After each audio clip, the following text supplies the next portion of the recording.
बिस्मिल्लाहिर्रहमानिर्रहीम। सामीन मोहतरम, अस्सलामु अलैकुम वरहमतुल्लाहि वबरकातुहू। उम्मीद है आप तमाम अहबाब खैरियत से होंगे। रब्बे करीम की हुजूर ये इल्तिजा है, अल्लाह ताला हम सब को दीनी और दुनियावी, दीनी और उखरवी तमाम आफ़ियतें और खैरियतें नसीब फरमाए। सामीन मोहतरम, आज का हमारा टॉपिक है आँखों का फड़कना या आँखों का फड़फड़ाना।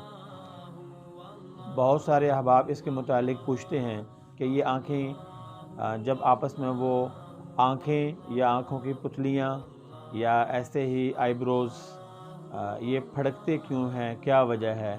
और बाज़ दफ़ा तो इसको यूँ भी समझा जाता है कि इसकी फड़कने में कोई ख़ास वजह है। सामीन, याद रखिए कि कोई भी काम और कोई भी चीज़ वो अल्लाह ताला के हुक्म की वजह से होती है, या फिर उसके मुतालिक अल्लाह ताला का कोई ना कोई हुक्म, प्यारे नबी सल्लल्लाहु अलैहि वसल्लम का कोई ना कोई उसमें सुन्नत तरीक़ा मौजूद हुआ करता है। चूँकि आँखों का फड़कना या फड़फड़ाना इसका दीन या इस्लाम से तो कोई ताल्लुक़ नहीं है, लेकिन इसके मुतालिक तवहुमात, इसके मुतालिक शुकूक व शुबहात, इसके मुतालिक चेमे-गोइयाँ बहुत सारी हैं। और यूँ कहा जाता है, उर्फ़ में ये बात मशहूर है कि जी आँखों का फड़कना इस वजह से होता है, और ख़ास तौर पे दाईं आँख फड़क रही है तो इसका मतलब है कोई मेहमान आने वाला होगा, दाईं आँख फड़क रही है तो कोई खुशी आने वाली होगी।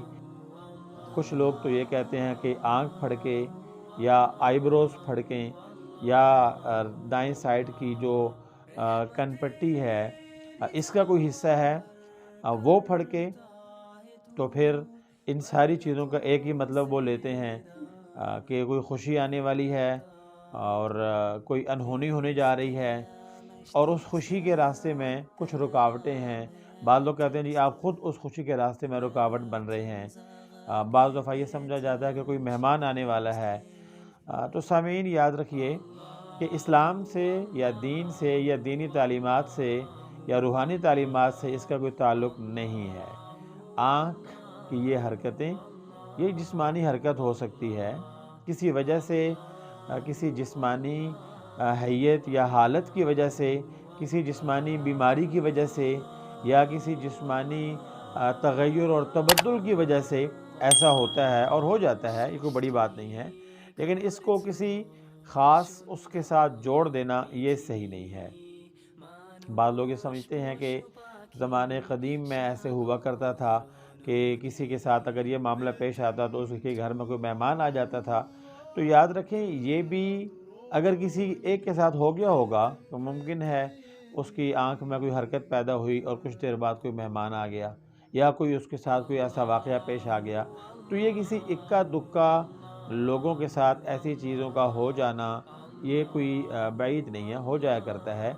लेकिन अब इसका मतलब ये नहीं है कि जिसकी आँख फड़केगी उसके घर में मेहमान आएगा, जिसकी आँख में हरकत पैदा होगी, आईब्रोज़ उसके जो है मुतहर्रिक होंगे, उसी के घर में खुशी आ रही होगी या खुशी के रास्ते में कोई रुकावट पैदा हो रही होगी।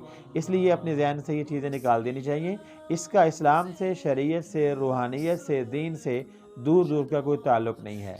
ऐसे ही कुछ लोग ये समझते हैं बाईं आँख फड़कती है तो कोई बुरी खबर आने को है, कोई मुसीबत आने वाली है, कोई हादसा पेश आने वाला है, कोई ऐसी अनहोनी होने जा रही है। तो याद रखिए, इसका भी इस्लाम से, शरीयत से और दीन से, रूहानियत से दूर दूर का ताल्लुक़ नहीं है।